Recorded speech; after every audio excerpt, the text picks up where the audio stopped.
Namaskar. Pangea to India Part 2. Now, before I start with Part 2, there are a couple of things I would have to mention which will help in the subsequent information that I will be revealing. In the country we know as Spain, there was a tradition that in the month of August every year, on the last Wednesday, people would come out and throw tomatoes on each other. Later it got banned. But if you see the tradition part, it was limited only to the Spanish people. Although majority of people then were Christians, this particular tradition had nothing to do with Christianity. The nearby countries like Germany, France, Italy, or even Britain, where also the majority was Christian, they did not follow this. Second example is of Indonesia. It is a Muslim country today, but they celebrate Ramayana, which has direct links with Hindu culture and civilization. So, when we talk about our customs, traditions, rituals, which develop into a culture leading to a civilization, it may not have necessarily to do anything with the religion. And now that I am going to cover the time period we know as before Common Era, BCE, I would refer everything related to India as Hindu civilization, Hindu culture, because as we will see, the customs, traditions and rituals which existed also exist today to many extent.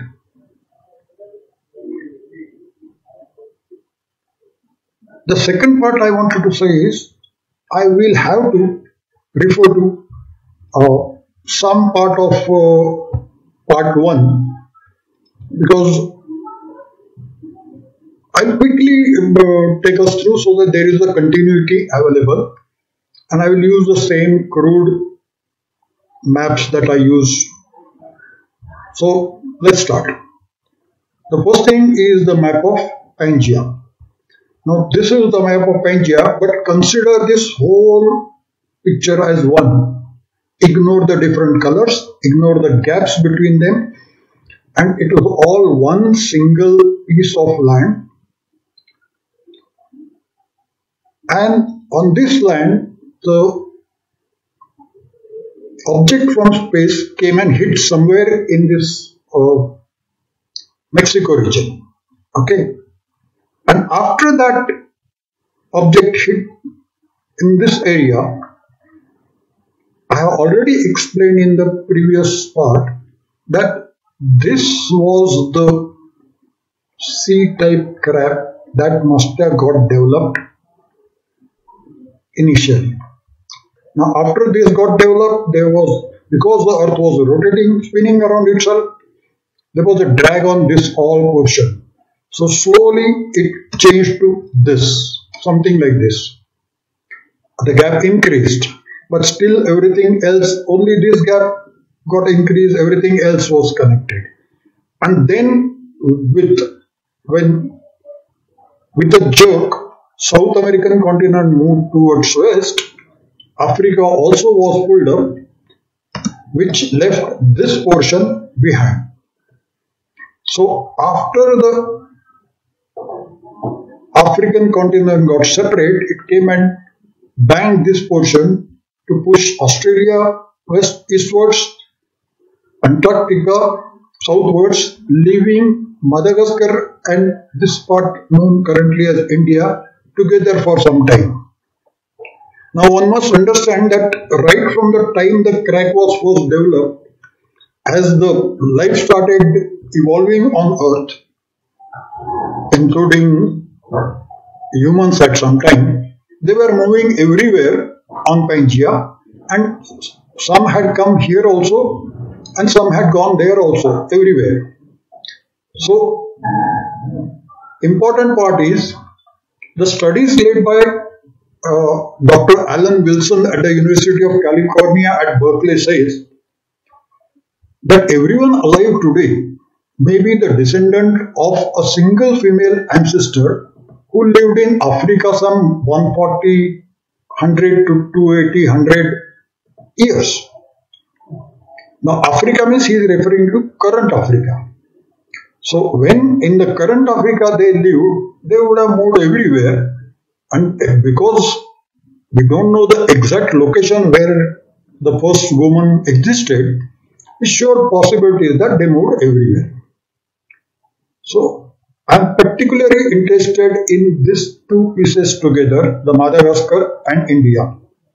And the reason I will explain you as I start with Pangea to India part 2.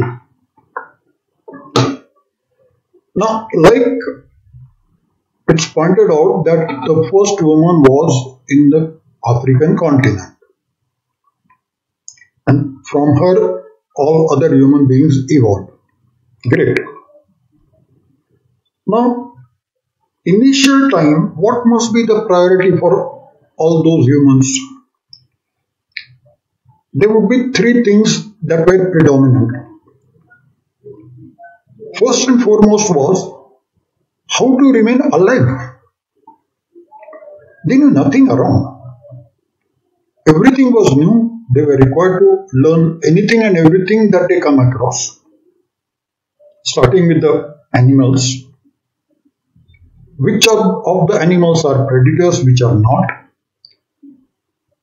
And these humans were not staying in cave. They were just moving around. See, we all know that lion's den is in a cave. Tigers stay in a caves. So if there are tigers, lions say in any one of the caves or majority of the caves, we don't know. It's next to impossible for any human to go and get rid of them. Reason, when we say it was Stone Age, the only weapon humans had was stone, either to defend themselves or for any offense. You see some rabbit, a small deer, you want to kill it, pick up few stones, throw. If you can hit that, make it unconscious, catch it, kill it. If a larger animal, wild animal attacks you, then people are standing together, they start throwing the stone back to that animal.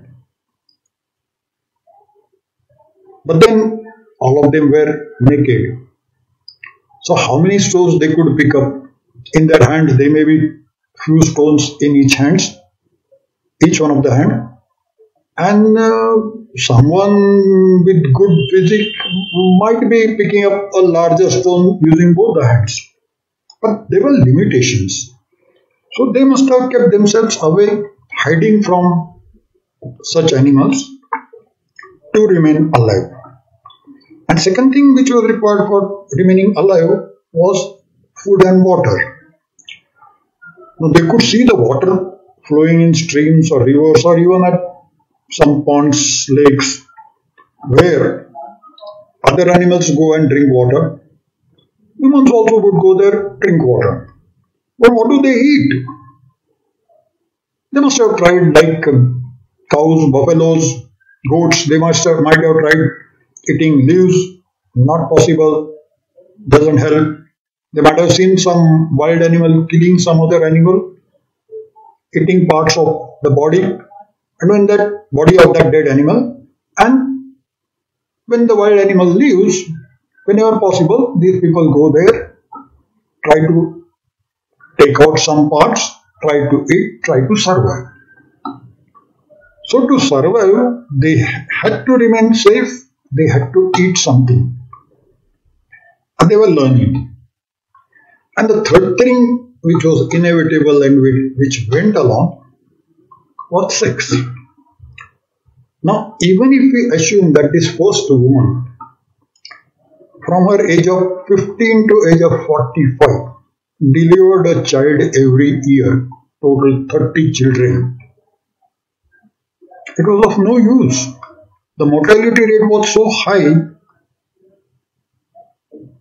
that hardly a couple of kids might have survived. The first problem was survival at the time of birth of a child. Even if I talk about a city like Mumbai, if you see the history, a century ago, only 100 years ago, uh, the mortality rate during childbirth was reasonably high.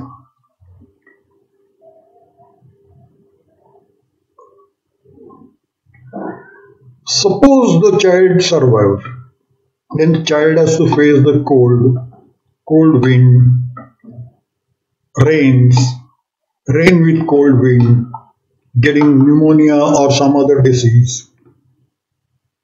Again, the survival was the problem. Some kids survive, but then as they start growing around, when they're few years of age, say 5 to 7, they want to loiter around here and there. They see something lying there. It's a dead animal lying there for a couple of weeks. They don't know what is stale, what is fresh. So they eat that, get some disease, die, or drink some stagnant water, contaminated, lying there for a long time. And whosoever finally managed to survive had to save himself or herself from the predators. So overall, the population of humans did not grow as one would expect, but it increased. Slowly they were learning. While moving around in search of food, as well as to remain safe, they might have picked up certain information and knowledge. Like, for example, some fruits lying down. So pick up, eat, identify. So you know something which you can satisfy your hunger with. They might have come up, they might have tried vegetables also, cauliflower, cabbage, but difficult to eat. They might have tried lemon, tamarind, or even chili and pepper, but that was not a food as such. So they were basically moving from one place to another, remaining safe and trying to get some food while remaining alive. Now, as the family size started increasing, everyone was not able to go and hunt the food for himself or for the entire family. So, only the smart ones who would want to go for hunting would come ahead, and a group or a hunting team would have been formed. So there would be some base where everyone will stay safe. The hunting team will come out and start moving around looking for food. There was no difference between any other animal or the human beings. For some reason, if there is a forest fire, all the animals ran away from the fire because they knew the moment they get caught in the fire, they get roasted alive. So all the animals ran away, humans also ran away. But then humans learned something very quickly, that after the forest fire is over, there are no animals left in the forest. So they have to go and look for some other uh, place, hunt at some other place. And second was those animals which were found or which were caught in the forest fire, whose bodies were roasted alive, it was very easy to eat those bodies. So, here is a logical speculation that I am going to have, and there is a reason why I am going to have that, which I will explain from time to time. That possibly, when some such forest fire was going on, all the family of a tribe, say, not, I can't call it a tribe, but one family, all members of the family were collected together at some safe place. And as the fire started dying, the hunting team decided that they should go and look for some food. So maybe some 5-6 people left in search of food. And they must be hungry for some time, so they wanted to quickly find. They were impatient, so they might not have waited for sufficient time. But still, when the trees were burning, when the leaves were having fire, but balance part of the tree was already burnt. There were branches lying on the ground where still the branches were burning partially. That this hunting team started looking for food. They must have gone in a row, one after another, follow the leader kind, and the leader must be finding the proper way out safely so that he or any one of the others don't accidentally jump on any one of the burning branches of the tree which were lying on the ground. But I think at some place he missed it. Accidentally his foot landed on one branch of the tree whose leaves were still burning. He must have got surprised that nothing happened to him. He could see the fire burning as far as the leaves were concerned, but still his foot was all right. So to confirm that, he must have again touched the wood with his foot, and when again nothing happened, he must have decided to bend down and pick it up. So as he bends down, the rest of the people are afraid. They must have surely shouted to warn him that don't touch it, it will burn your hand. But he knew better. So bent down, cut the wood of the branch which was not burning, but still the branch leaves were burning, and with that in hand he must have stood erect. That must have been a very big discovery. Confidence boosting. Surely they didn't know good conductor of heat, bad conductor of heat. So they were not aware why and how they could hold the wood when the leaves are still on fire. And as we know the human mind, surely what he must have done is, he must have put his hand straight in front of him to frighten his friends. Our friends must have got frightened. And that's when one of those friends must have observed how this fellow is holding the branch, where it is burning, and look around, find a similar one, go there and pick it up. So the second guy had a branch in hand, and then one by one they looked around and found, and that was a major success for them. So everyone with the branch in hand, burning branch in hand, must have moved ahead to find the food. And once the food was available, they must have first consumed it.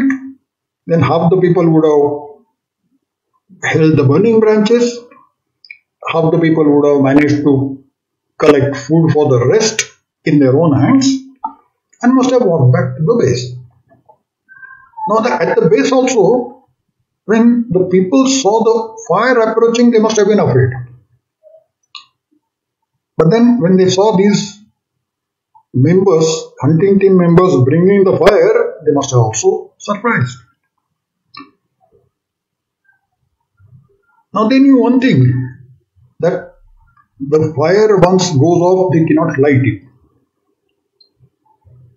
So they must have kept all the fire together in one place, and while the other members are having their food, they must have gone and picked up some pieces of wood lying around. That is when someone must have got an idea that what if we get into a cave with this burning branch and get rid of the inhabitants, be it lions or tigers or whatever. And they must have tried it with one cave, must have been successful. And that is when all this family must have moved into that cave. But then again, to ensure that the original inhabitants don't return, they were required to keep the burning fire right at the entrance of the cave. So that's what they did. The inhabitants must have waited there for some time, and when the fire was continuously burning overnight, they must have left.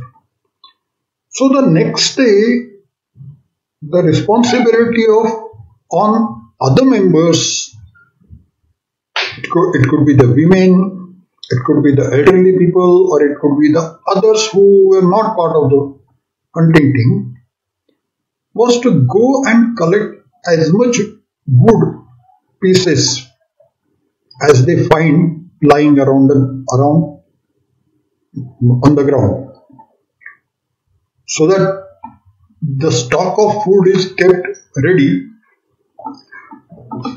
for the for keeping the fire continuously on. Within next 2 days, they must have done one major thing. Get some large leaves like coconut tree or palm tree and clean all the dirt that was created by previous inhabitants. Get some water from the river or stream or whatever was available, source was available, and that by then they must have found the coconut. The coconuts used to fall from the tree top, and some of them, when had fallen on a hard rock, would break into two pieces, and such pieces were available to them. They had learned using those pieces to collect water and drink. So this time they collected the water, brought to the cave and cleaned the cave. And then their happy life started, because now, so long as the savior fire is present at the entrance, well, they are safe. They don't have to bother or worry about their survival.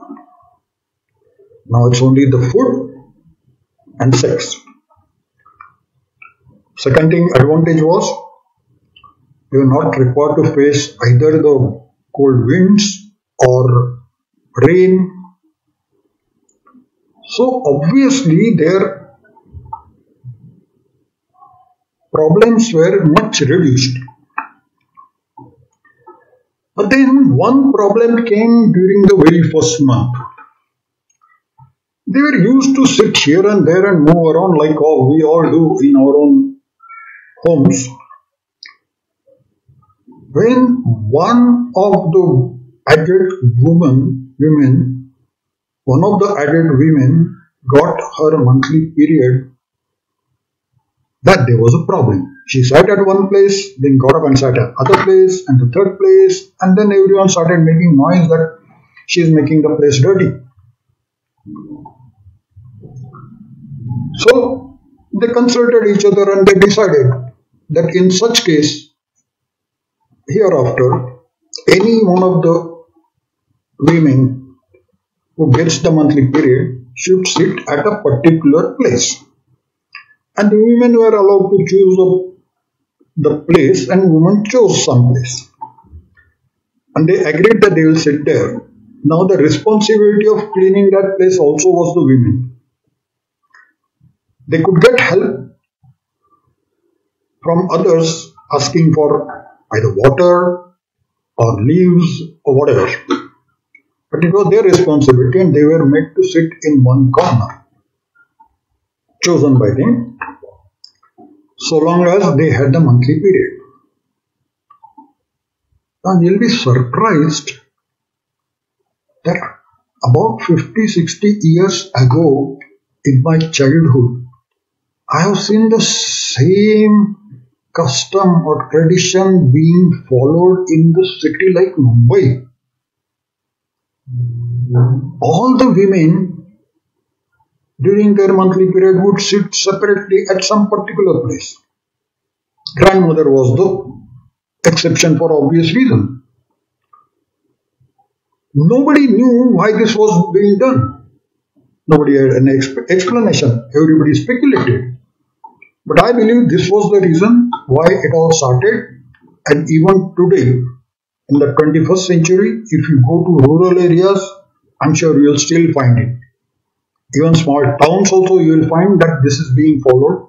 Those viewers who have link with the rural area, villages, small towns, they must have experienced this in their lifetime.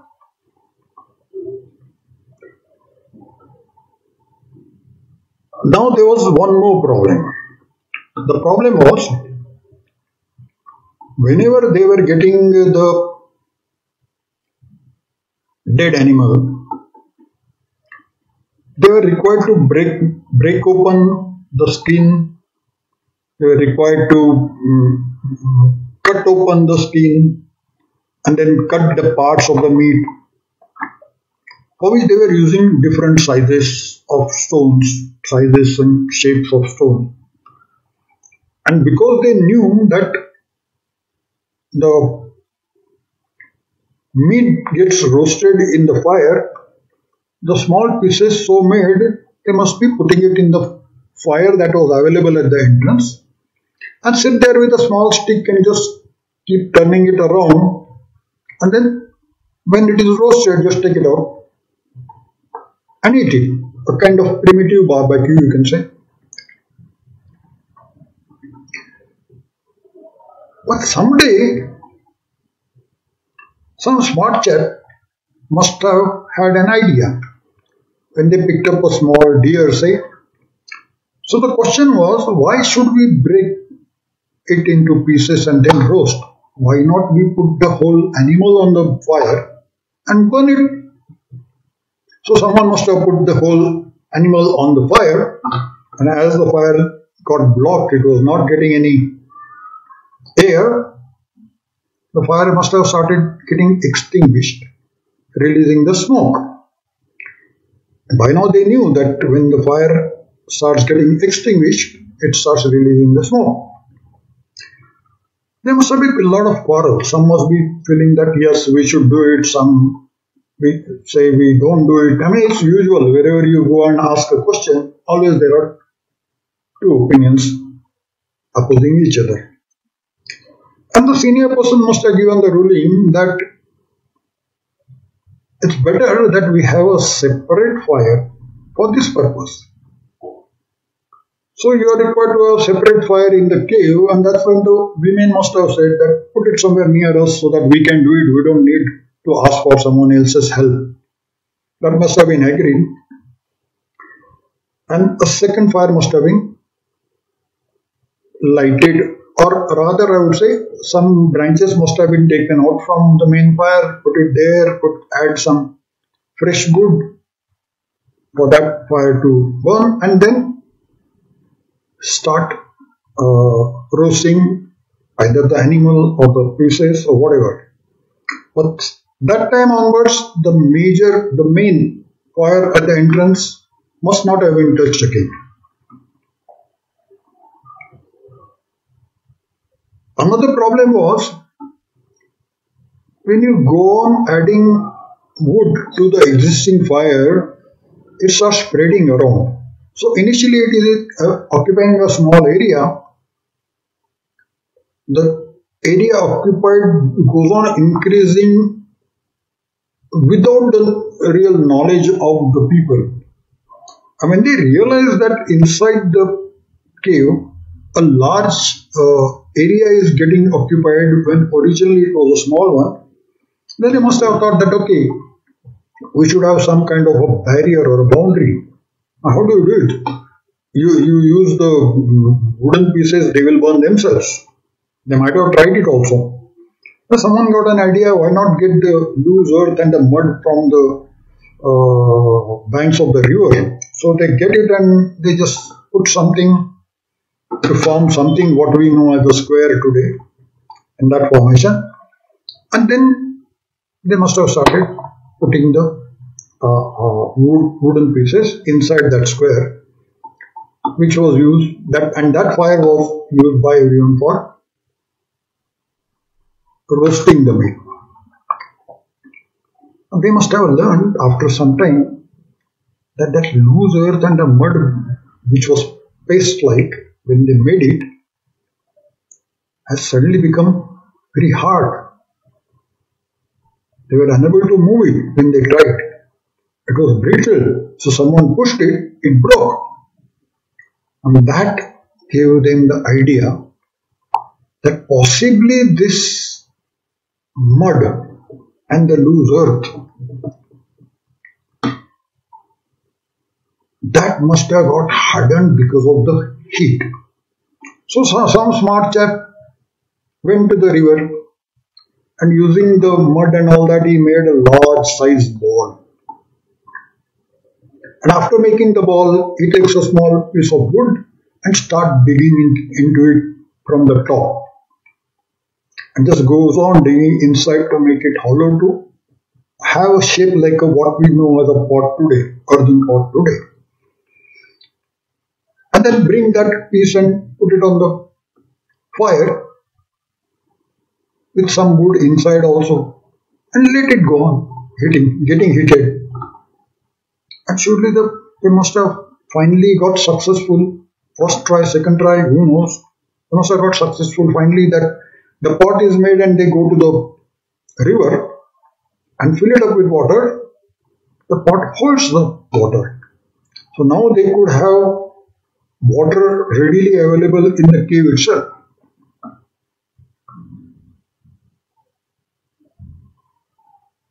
Side by side, they must have also wondered what happens if you put this earthen pot with water on the fire. So they must have tried it. They see the water boiling, they see the steam coming out and finally water disappearing and only the empty pot remaining there on the fire. But they didn't understand what it's all about. But they got the experience. And then every person who was free, had nothing else to do, must be trying to be a potter to make different size of pot as one could make. So there were very many pots made. And as the hunting team was going on, someone else who was moving around would find, fruits. Fruits are mostly seasonal. So if one fruit is available in one season, the same may not be available in other one. So you go to some other location to find out the fruit available for in that season, and likewise. And they might have picked up some vegetables also, like I said, cabbage, cauliflower, brinjal, ladies' fingers, and whatever they could see. They must have tried eating that raw. And with this availability of a pot with water, they must have put uh, some of these pieces like lady's fingers, small brinjals, put into the pot, put some water in it and hit them. And when it gets cooked, it must have got not only well cooked, it must have got overcooked because they were unable to take the pot out from the fire till they learnt it how to do it, and which could be done by two people holding two sticks in hand and just put it both stand on opposite side of each other, put those sticks under the pot and lift the pot carefully. That's the only way one could do it. And when you have no other means to pick that pot up. Someone must have also tried putting the meat and cooking it. And if they knew lemon, tamarind, chili, pepper, they might have added something. Some different recipes they must have started trying out. Whosoever likes whatever would eat that. They might have started even cooking fruits to finally find that it's difficult, most of the fruits would get spoiled. And as this all was happening, accidentally, someone must have come to the fields of rice paddy, where the rice paddy was almost ready. Some rice grain might have fallen on the ground. So someone sees so many grains fallen down on the ground and he eats that. It's not tasty. It's not satisfying. But then, now you know your trick. You can still put it in water and heat it. What happens? So they must have tried it, and after it was cooked, the rice was very easy to eat. Add something like tamarind, lemon, whatever, and that's better. Something to satisfy your hunger without causing any problem of digestion. And when they knew it, then they wanted to collect as much rice grains available as possible. So what do? People go to that place, uproot those paddy plants, hit them on the ground, get the grains separated, put all those grains in some pot that they have carried, and come and start storing in the cave itself. And that's how they must have started doing. It is possible that sometimes they might have just picked up the crop itself and brought it to the cave and must have left it in the cave. With the rice paddy crop lying in the cave, there must have been a visitor. Like the DNA science says that the first woman was a resident of current African continent, DNA science also says that the domestic rats all over the world appear to have originated from India.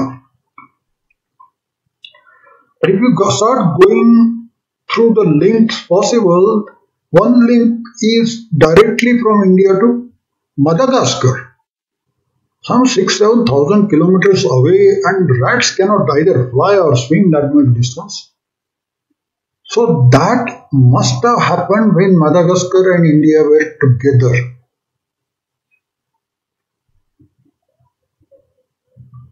Which means Before that piece of land, which later got separated from Madagascar, traveled towards Asian continent, described as Jambudvip in ancient Hindu literature, some tradition existed for the women when they had their monthly periods, and it exists today in some parts of India in 21st century. What is the duration of this linkage? Anyway, sometime thereafter the Madagascar must have got separated and Jambu Dweep started moving towards India, towards Asian continent. And then what happened? Many of the things happened due to accidents. They must have come across a cow standing next to the dead body of her calf. Now, any mother would have grief to see one's own dead child. But the women in the group identified another problem as well. They said not only the calf is dead, that's one of the point for the grief, but the cow is full of milk, which is causing pains to her, and we have to get rid of those pains for her. So why not we milk her? So they get some earthen pot, milk the cow, taste the milk, and everyone feels this is okay. This is another alternative for food. Especially when the children are there, they are hungry. You can give the milk there. So then why should we leave the cow out in the open? Why not take the cow with us? So they take the cow also to the cave. And the advantage is that whatever the paddy available after removal of the grains could be fed to the cow. They must have also tried heating the milk, and they must have found the cream that gets formed on the surface of milk when it is boiled. So I was tasted, it was good, better rather. So over a period of time, some smart woman must have started collecting the cream in a separate pot to be used for whatever reason, maybe added to one or the other recipe, we don't know. And someday, again accidentally, instead of heating the milk, the pot containing cream was kept on the fire. It made it to form what we Indians call ghee. Now this was another addition. They must have realized that this is one good thing for them, and they must have the cow with them. And around that time or thereafter, there must have been the discovery of metals. But major revolution took place when they discovered iron. I'm sure that the first weapon that they must have made using iron, what is known as parachute. This is the one. Now if you see, this is the blade, and this piece, now this is a modern parachute, but the old ancient part, this would be a wooden stick. Somehow the blade was fixed on that and was used for hunting. Advantage. The advantage was it could be used well one hand, so you could use two, one in each hand, and you could use it for defending yourself or even offending any animal. And then the life became little more relaxed for them. Then something else happened. So far, there was one major problem for all human beings. Their hair and fingernails had grown out of shape, very much long. So then they decided to use this parachute with which the hair could be cut to size, nails could be cut. And it became a practice that whosoever wants could demand that his hair or nails be cut. And it became a real pain for the hunting team. They took pride in taking the parachute out, to hunt some large animal, including, say, animal like tiger or something. But some people who were unable to go for hunting and envied the hunting team must have started, misusing this facility and must have been creating problem for the hunting team. And then someone must have raised it to the leader, the old man, and the solution decided was only once a week the hair and nails would be cut, not on every day. I'll give you an example. It's a hypothetical example. Let us say they said that it is to be done on Monday. So on Monday, early morning, before the hunting team left for hunting, they would cut the hair and nails of whosoever wanted it to be cut.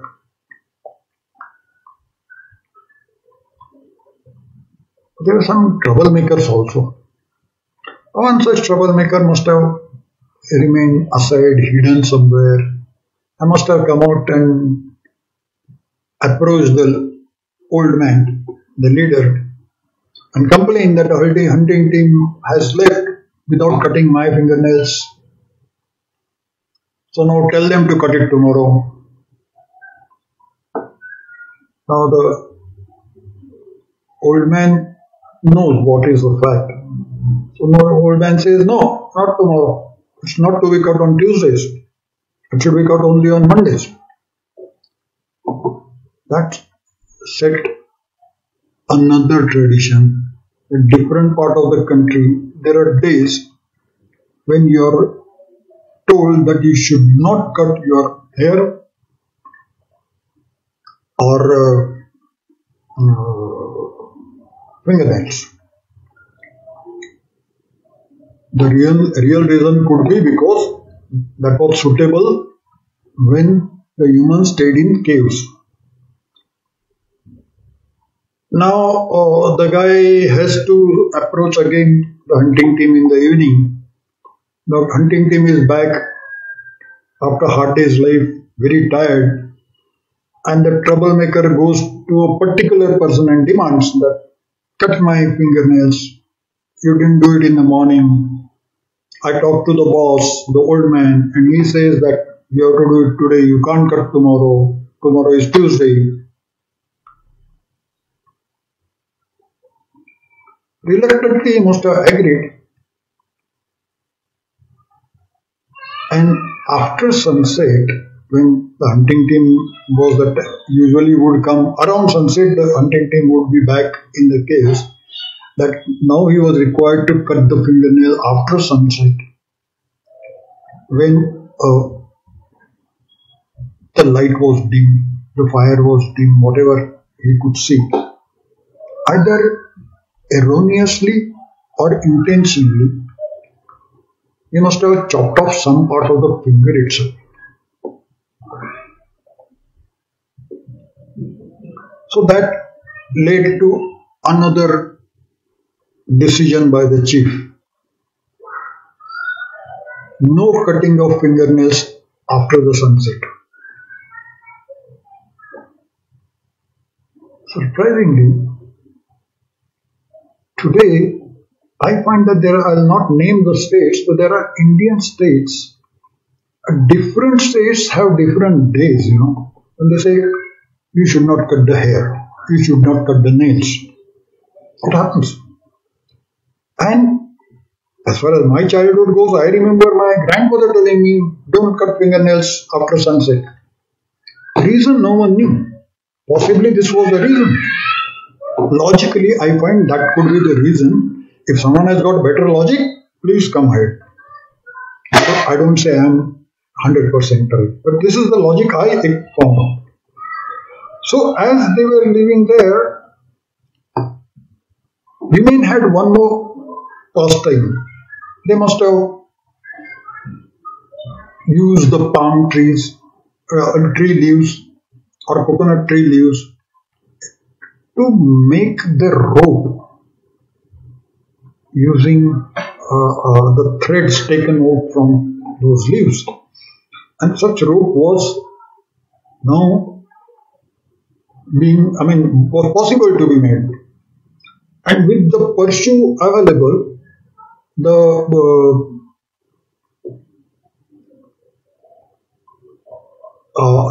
hunting team members, possibly some of them might have tried cutting the trees. Now you try cutting the trees with the thin flat blade like pursue, then purshue's blade is going to be blunt.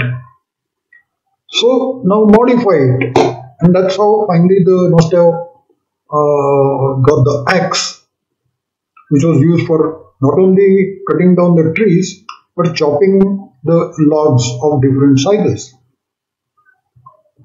And when that was done, possibly some of the logs put together and tied with the help of a rope could have been used as a raft in the nearby river, where now they could get the fishes also, fish from the river. So overall things were going good till someday they decided that the population inside the cave has gone out of proportion. Too many people staying in the cave, and it's a time that some people should move out. Nobody was willing to move out. Why would one? So with lot of discussions and a lot of what shall I say,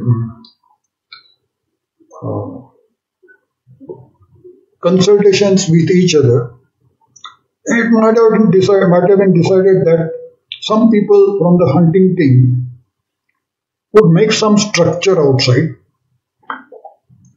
and for which they would want to also carry the fire with them. The fire was a must. So how do you do it? How do you go about it?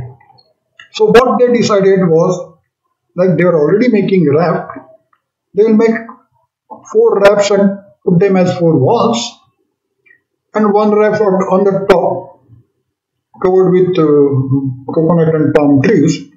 That makes a small hut, independent hut. So we should do it somewhere outside, and that could accommodate 2, 3, 4 people depending on the size. So let's go and do it. So when they decided to do it, they had one problem.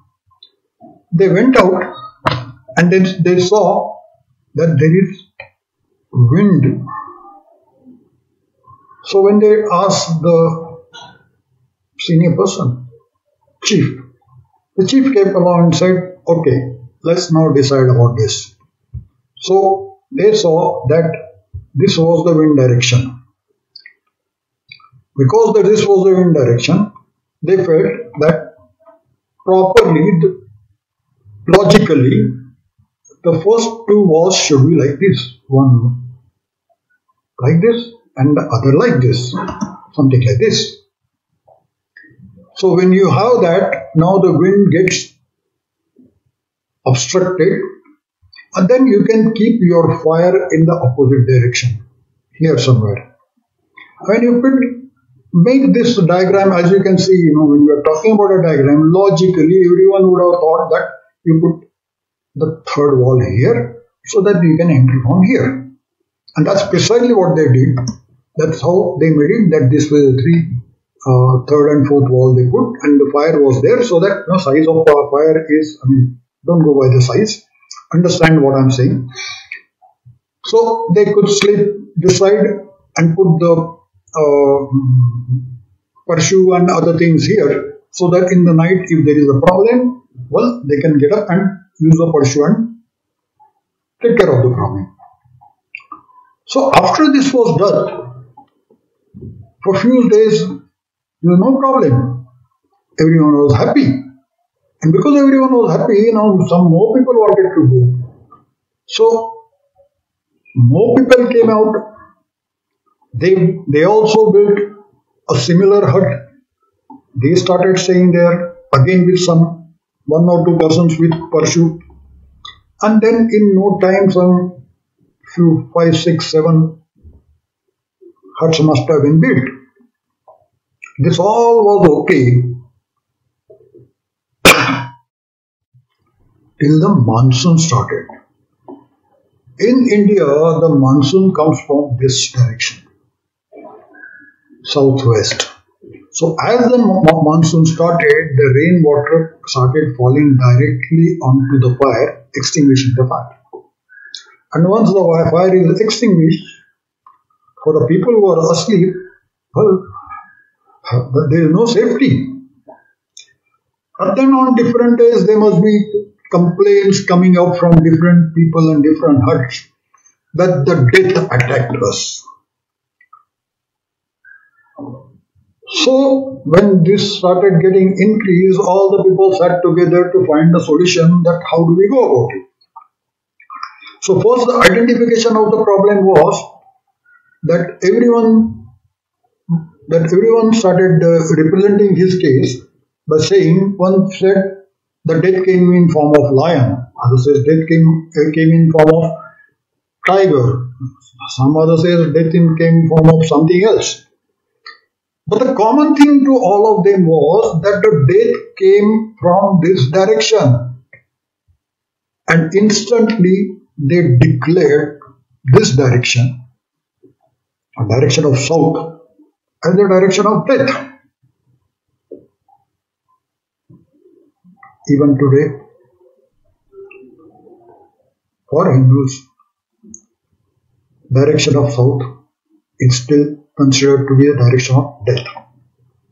Anyways, when they decided this, now how do we go about it? Then they said, why not interchange these two? Bring it here. So they made it here. Now it became a east facing. Today, not only when one wants to build a small house, even if one wants to buy an apartment, the first preference is east facing. If not, north or west is also okay, but never south. Today, in 21st century, you see the advertisements, they will be stressing that the apartment or the house is east facing, and that's the one people want to buy. So you can imagine when the people came out of the caves and started staying in the hut, whatever tradition started then is continuing today in the 21st century.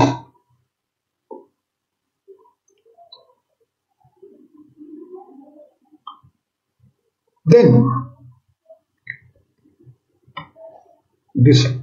once this was done, and even in the rainy season, balance of the rainy season, there was no problem, that they decided, yes, now we can have more huts, and more huts were built so that more and more people can come out and stay in the huts away from the caves. Someone came with an idea that why not have a fence covering all the huts together.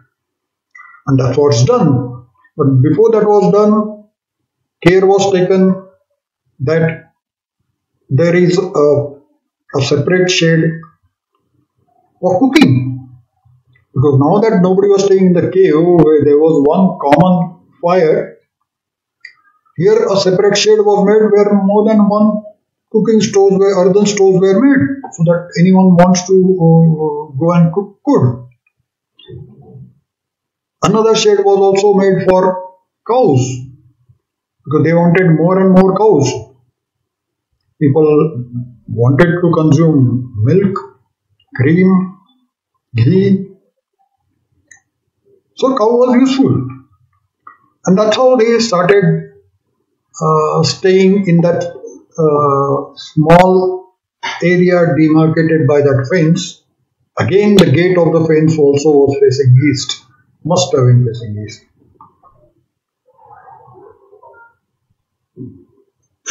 Then as the time passed, people are still going out, getting different fruits. Some people go for hunting to get the meat, some people go out to get the fruit, some people go out to get the vegetables, and it continued. I mean, this was happening all along. As the summer came, during the summer, every one of the hut has their problem. It was too hot because of the fire. So then people started complaining, now that the fence is there, do we really need the fire?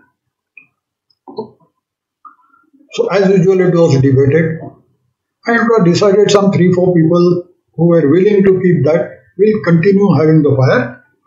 Rest of the people need not have a fire in their individual huts. So the fire from individual huts, those individual huts was taken off. Only 3-4 people continued keeping the fire in their huts. And even today in India, there are families who have fire being burnt continuously for 24 hours.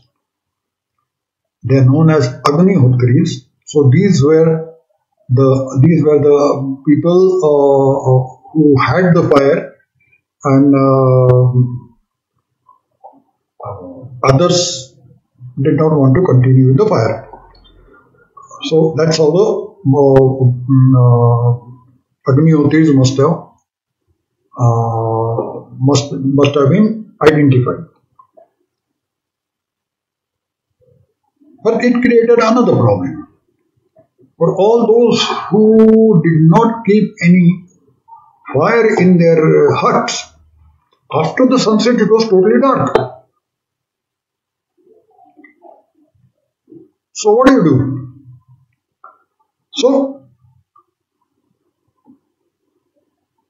someone decided that we should have a lamp. Now there is one more thing about this important logical findings, that when more and more people were shifting out, okay, it was decided that once for all let's have some guidelines. Let's have some guidelines. Okay, so what guidelines were given was, this is the wind direction. Wind is Vayu, so it was called Vayu Avya, that is, wind is coming. And because this was Vayu Avya, the one opposite was called Agneya, because of Agni, the fire.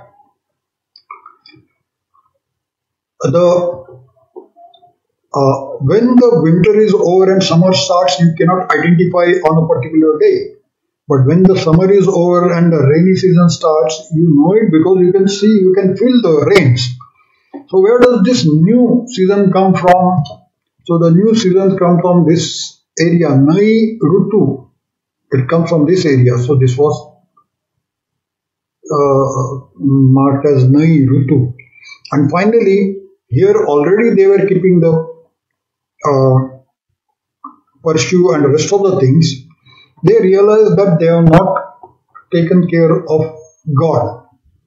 So they must have installed something as God here. So this corner was for God and other things. The Ish, short of Ishwar, Ish Anya, that means God and other things. So this is how the names were finalized. Vayu, Avya, Ish Anya, Nai Rutu, Agneya, and today in most of the Indian languages, this is Vayavya, this is Ishanya, this is Nairutya, and this is Agneya. And that is the kind of link that we have in the past.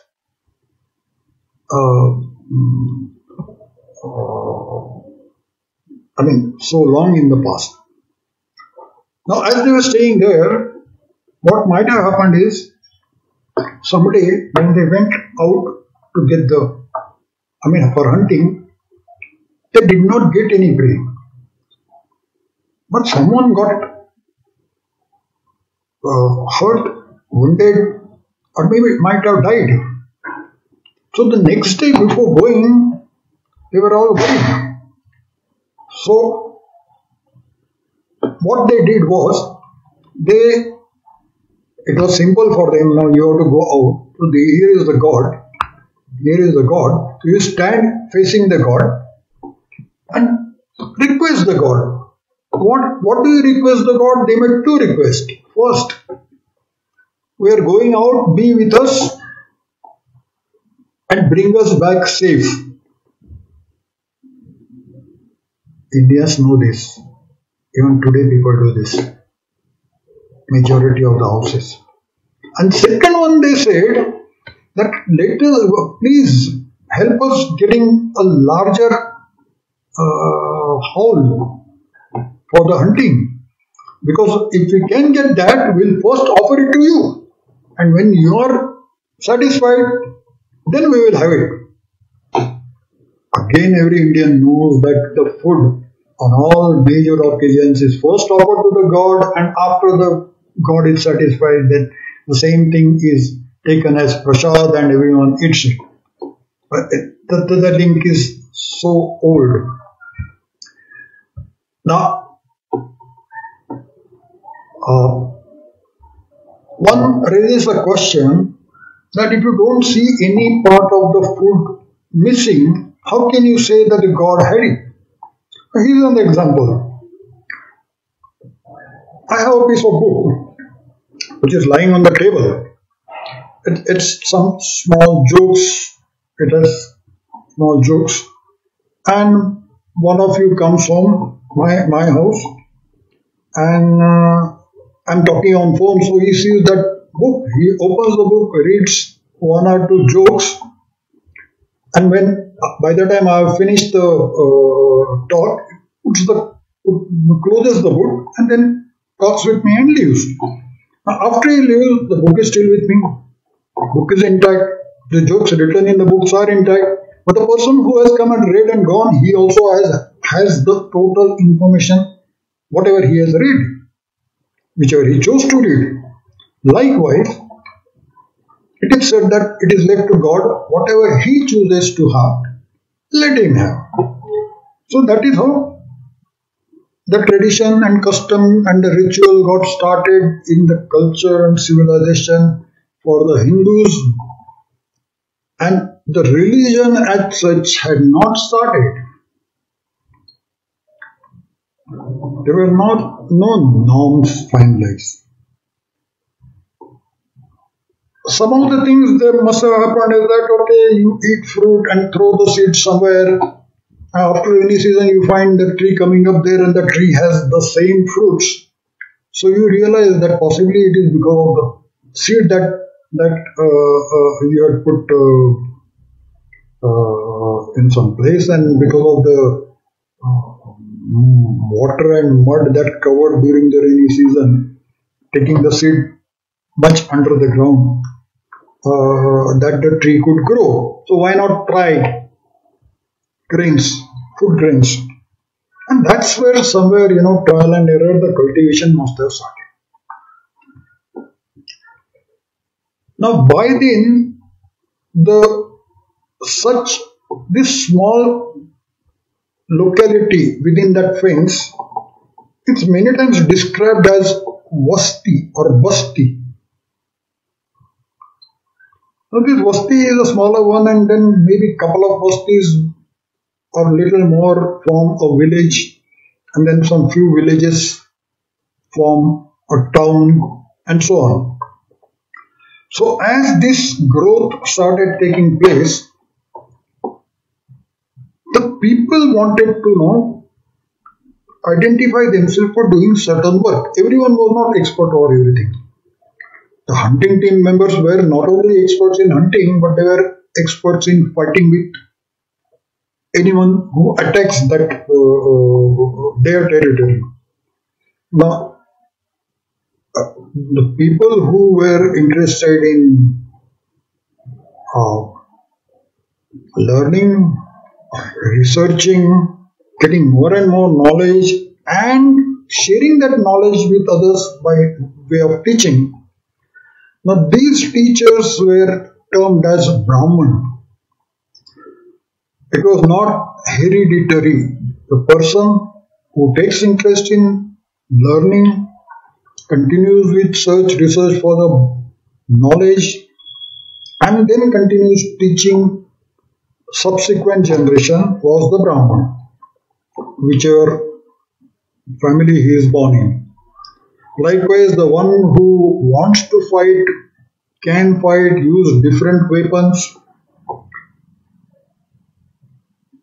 and maintains law and order kind of a thing, was the Kshatriya. Third group was the Vaishya, who were interested in commerce and trading. So you are cultivating something which is available in plenty in your area, but it's not available somewhere else. So you go and sell it there at a higher price and buy something which is available there in plenty at a cheaper rate and get to your place and sell it in at a higher price. So that's how the trading community, the Vaishya, grew up. The last one was the Shudras. It is so misrepresented. In my opinion, the Shudras were the most important and prosperous part of the civilization. I'll explain why. Brahmins knew precisely how to make a good weapon using what metal, what material, which process, how much time period, everything they knew, but they were not interested in making those weapons. Kshatriyas were good in using those weapons, wanted to use those weapons, but were not interested in making those weapons. So there was a group of people who started making those metal fabrication, metal parts, metal weapons and everything, which was the backbone of the society. Along with them, there were some other people who started getting into textiles, cloth making. So these were very important. In fact, before the Europeans reached India, the major prosperity of this country was basically because of these people other than Brahman, Kshatriya and Vaishya. They were the one who were adding value to the available materials after converting them as required. Europeans never understood that. They didn't understand because they didn't want to understand. So finally, this is how the society started growing. Now, when society was growing, obviously the teaching was always considered as sacred. So teaching should be also in a systematic manner. So these rishis who used to teach had their own home, which is called ashram, with some good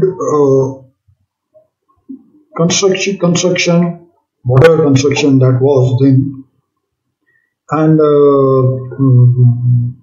some covered area around it where they can have their own, grow their own vegetables, etc., etc. And they would run Gurukul. Now, what was Gurukul? A lot of misunderstanding. See, young people, young boys of 8 to 10 years of age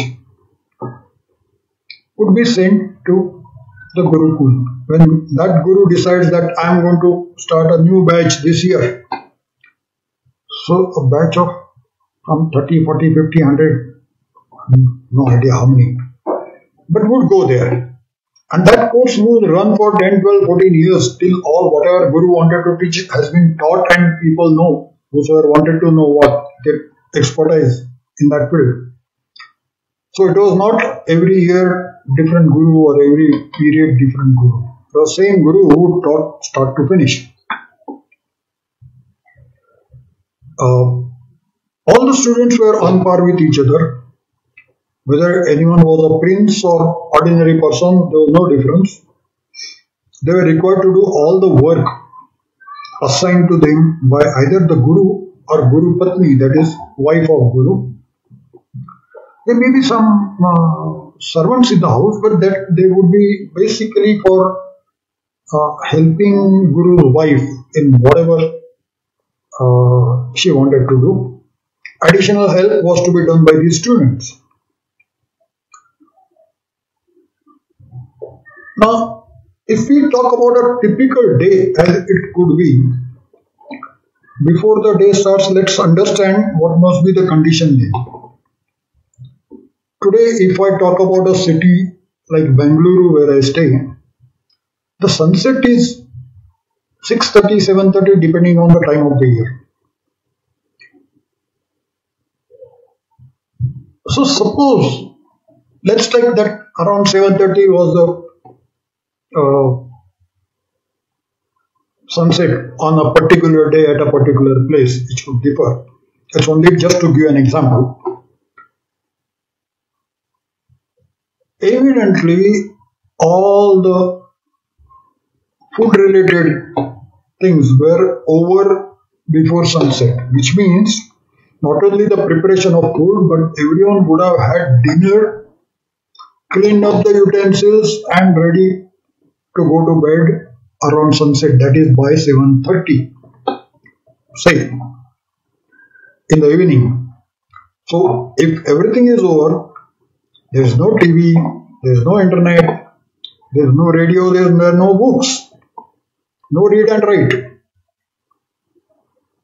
So, how do you do the time pass? You don't do the time pass, you just go to bed and sleep.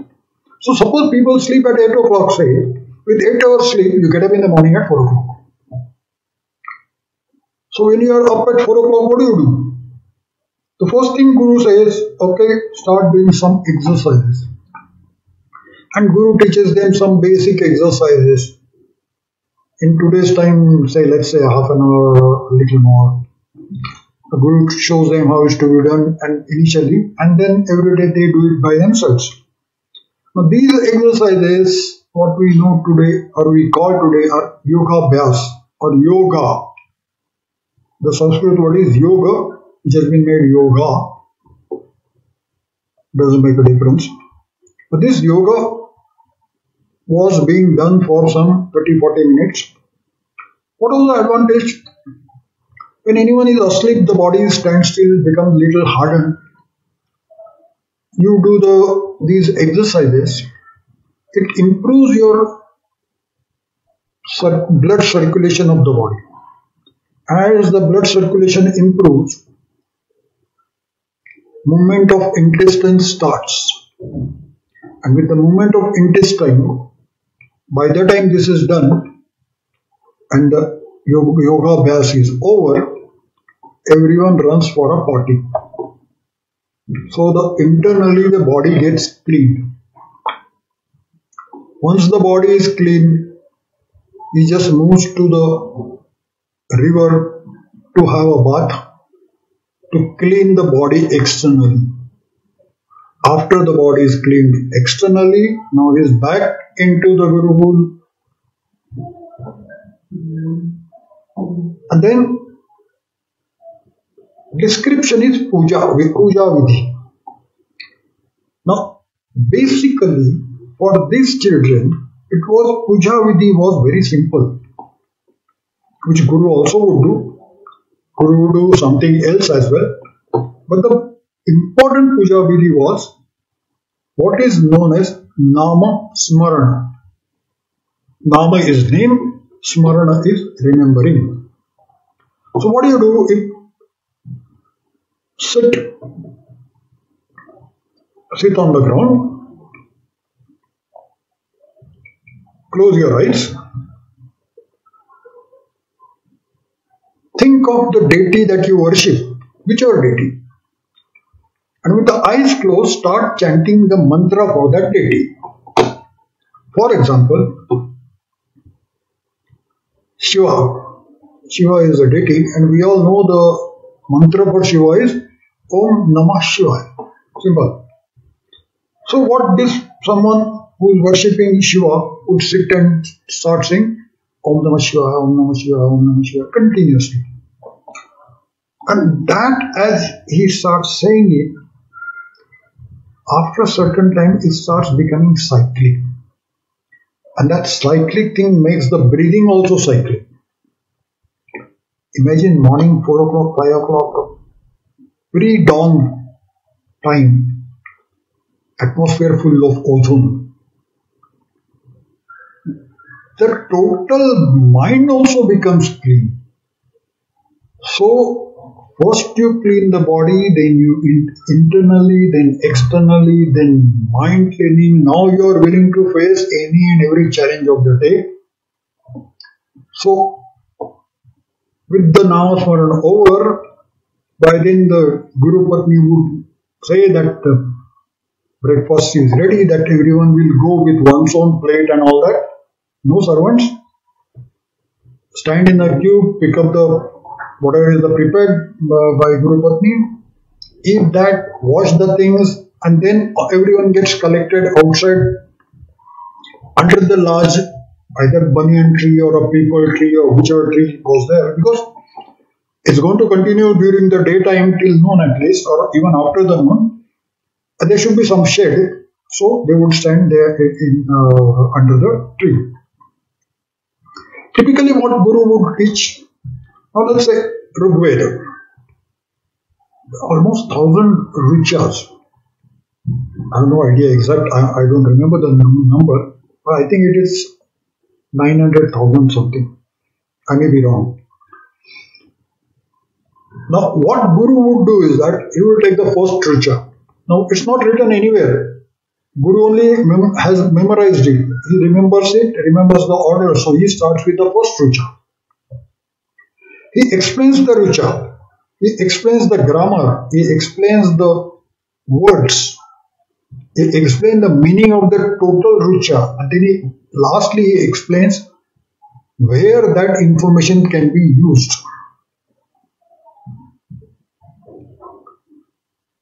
When everyone understands it, then Guru will chant it out in a rhythmatic manner.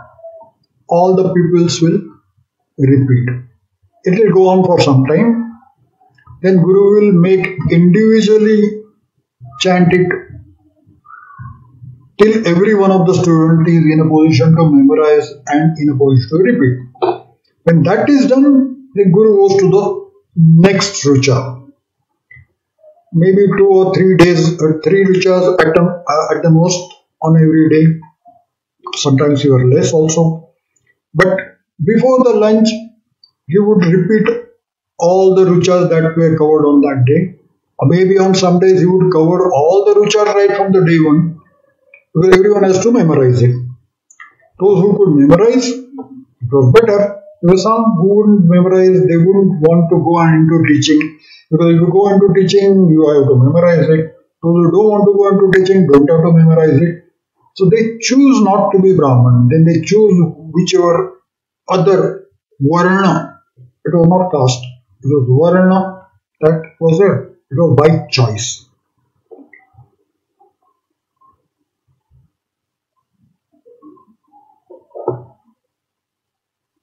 Few more things is when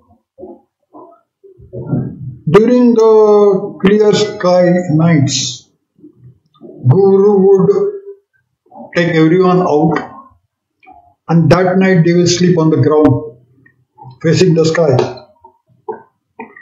And Guru would start telling them the different stars and the planets in the sky, how to identify them, what is the importance of different planets with respect to each other.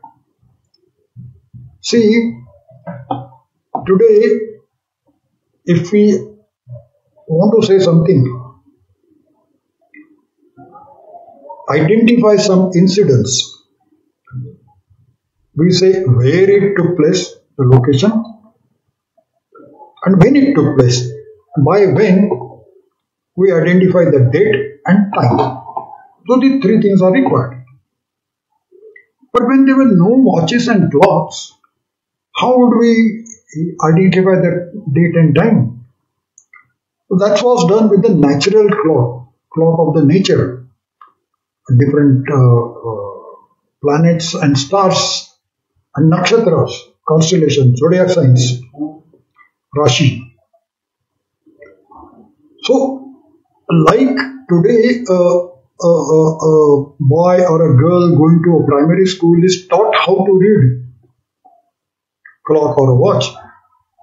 The Guru must be teaching them in the initial stages how to identify the planets, how to identify the stars, nakshatras, etc., etc. What is the correlation and all that. That is why you find that in many of the ancient Indian literatures, there are people who have identified that they were walking in this, saw certain things in the sky and they were identified it because they were taught while in the Gurukul. But this everything was, what shall I say, got discontinued and unfortunately remained discontinued even after 70 plus years of independence, because legally